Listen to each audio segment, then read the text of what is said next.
Então, hoje nós vamos conversar um pouco sobre essa questão da pandemia, né, que nós estamos vivendo, esses transtornos que nós ainda estamos passando, e vamos falar um pouco sobre a questão da solidão, né, como que a gente está se relacionando nesse momento de pandemia, sobre as nossas relações interpessoais, e também nós vamos falar um pouco sobre essa questão da solidão.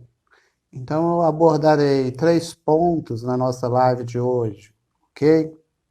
Teremos praticamente 3 pontos. O primeiro ponto que eu pretendo desenvolver é sobre essa questão da pandemia, né? O que é a ideia da pandemia aí? Eu quero apontar a questão da pandemia com relação ao isolamento, né? Eu vou abordar essa questão do isolamento e da pandemia, algo bem breve, rápido, para a gente já está vivendo isso, já está percebendo como isso está impactando na nossa vida. E aí, o tema central que eu quero apontar são as relações interpessoais.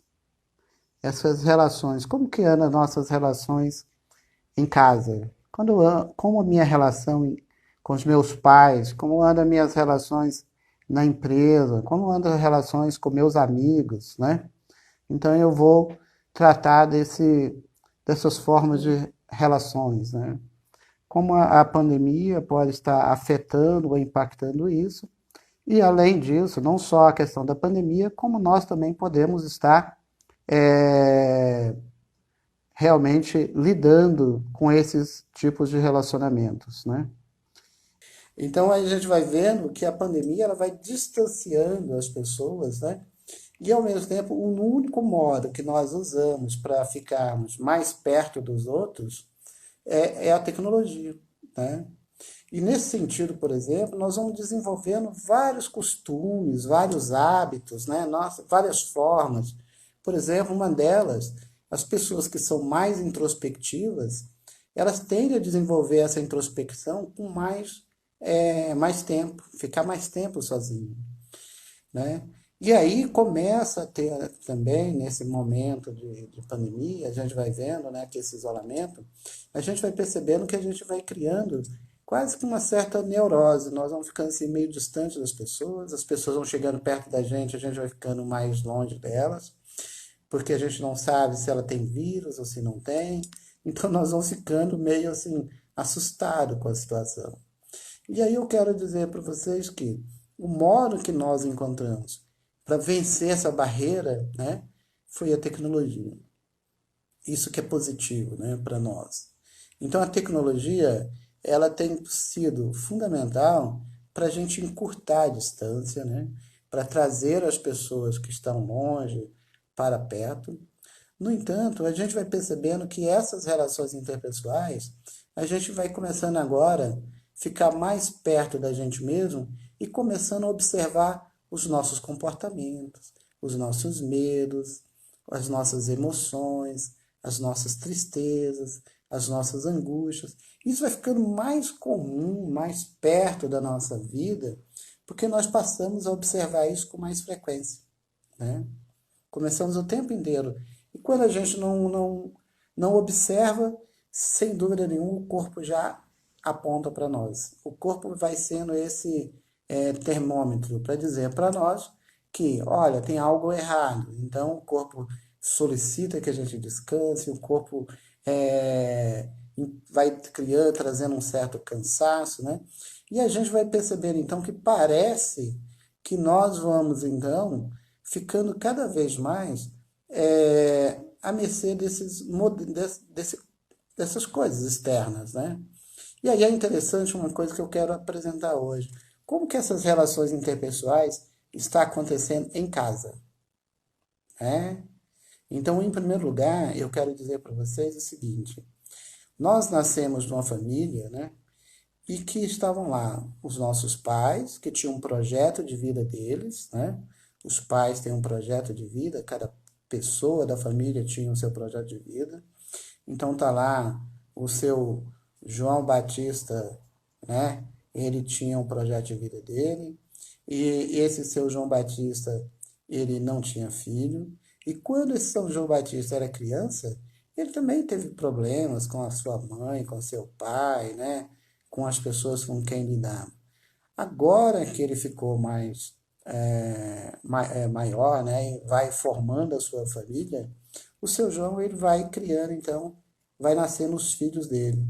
Então, esses filhos do seu João, que vai nascer junto nessa família do seu João, é interessante que a gente perceba que essa família, o seu João vai trazendo da família dele todas aquelas questões que ele herdou de traumas, né? Vai trazendo as questões que ele tem de medo da vida. Então, quer dizer, o que nós vamos vendo é que as pessoas que, ao construírem a sua família, elas também são pessoas que têm fragilidades, que têm processos cada vez mais, que têm seus medos, né? Que têm processos cada vez mais de ansiedade em relação ao futuro, qual vai ser o futuro. Então, essas pessoas, elas também têm seus medos, os pais têm seus medos. Então, é importante a gente perceber que os nossos desejos na nossa vida, ele é contínuo, ele é sempre, né? Esse desejo é assim também, o desejo que eu tenho na minha família, é o desejo que eu tenho com relação aos meus amigos, a encontrar meus amigos, é o desejo que eu tenho nas minhas relações amorosas com as pessoas que eu amo, que eu estabeleço relacionamentos significativos, né? Então a gente vai percebendo que nas nossas relações interpessoais na família, todas as pessoas são constituídas de desejos. E em primeiro lugar, ali estão, né, pessoas, seres humanos, né? Em primeiro lugar, homem, mulher, né, adolescente, criança, todas essas pessoas constituídas de desejos. Isso é fundamental, né? E nem sempre alguém vai suprir totalmente o desejo do outro, né? Nós podemos suprir temporariamente determinados desejos, mas realizar totalmente o desejo do outro, nós não vamos. Então é necessário que a gente entenda nas nossas relações interpessoais, na família, é um lugar onde a gente vai ter troca de relações. Então, ao mesmo tempo que eu estabeleço, que eu solicito do amor, o amor dos meus pais, eu também posso dar um pouco do meu amor para eles. Então, é uma troca. Não pode ser somente uma via de mão única, onde a gente exige dos pais que eles nos dêem amor, carinho, né? E ao mesmo tempo depois a gente não consegue estabelecer, por exemplo, nenhuma forma de contrapartida a isso, né? Embora o amor não tenha essa exigência, né? O amor não se exige nada em troca. É importante que a gente entenda isso. E aí que a gente aprenda no dia a dia a amar o outro, a se relacionar com o outro em casa. O meu pai parece que não gosta de mim, minha mãe parece que não gosta de mim. Essa ideia de que o pai ou a mãe parece não gostar, ou gostar mais do irmão, gostar mais do ciclano, é uma percepção que eu vou tendo e vou construindo dos meus pais. Nem sempre é uma percepção real. É mais uma percepção que a minha mente cria dos outros, né? Em relação aos meus pais. É mais uma percepção que eu crio em relação à minha mãe do que uma coisa real, do que um fato real existente. Então, muitas vezes, nesse isolamento, né, da pandemia, nós podemos criar, né, situações em que a gente vai se isolando e achando que os nossos pais não gostam da gente, não estabelecem as relações afetivas com aquela intensidade que a gente desejaria e, portanto, que eles não gostariam da gente ou que não gostam da gente. No outro nível, a gente vai estabelecer, por exemplo, relações interpessoais na rua, né? Com os colegas, com as pessoas com quem a gente lida, né? Por exemplo, nossos amigos. Nesse tempo de pandemia, não dá para estabelecer essa relação tão direta, onde a gente ia lá, abraçava os nossos amigos, ficava tempos com eles, né? Convivendo com eles. Ao contrário, agora nós somos restritos, né, a esse momento pela pandemia. Então a gente vai vendo aí o seguinte, a gente vai vendo cada vez mais que as pessoas vão estabelecendo relações, né, com os outros, né, e muitas vezes as relações estão ficando muito em função da utilidade das pessoas, né? Muitas vezes eu estabeleço determinados relacionamentos com um grupo de pessoas, mas em função do que ele é útil para mim. Isso pode, por exemplo, ir trazendo um modelo de relação não muito duradoura. E eu vou sendo uma pessoa, por exemplo, vista pelo determinado grupo, em que as pessoas vão me vendo como alguma coisa, como um objeto, e não como algo significativo que eu estabeleça realmente uma relação de afinidade, de emoção, né? De ter ali um certo prazer de estar junto com as pessoas. Olha a Tuane aí chegando também, né? A Tuane está chegando aí. Então, nesse sentido, essas relações interpessoais, saindo da família, agora indo para o lado dos amigos, a gente vai vendo que muitas vezes há uma determinada forma de utilidade. Mas é importante a gente perceber que, além desse aspecto da utilidade, que a gente tenta criar, por exemplo, um determinado grupo de amizade por interesse, é importante que a gente exerça determinadas relações a partir das afetividades. São essas afetividades que nos tornam vinculados às pessoas. E quando a gente tem relacionamentos afetivos com mais proximidade, sem muito interesse para com o outro, a gente vai ver que a gente vai receber muito em troca. Então, nem sempre as minhas relações afetivas, né, são relações em que a gente vai sendo construídas somente a partir de interesses. Então, é importante que a gente perceba que cada vez mais a gente precisa aprender, né? Cada um de nós precisa aprender a se doar mais em relação ao outro, né? E quando a gente se doa em relação ao outro, a gente ganha muito, né? Ah, mas o fulano, eu vou lá fazer isso, o fulano não vai me dar nada em troca. Não é isso, não é essa relação, não é essa troca que é essencial.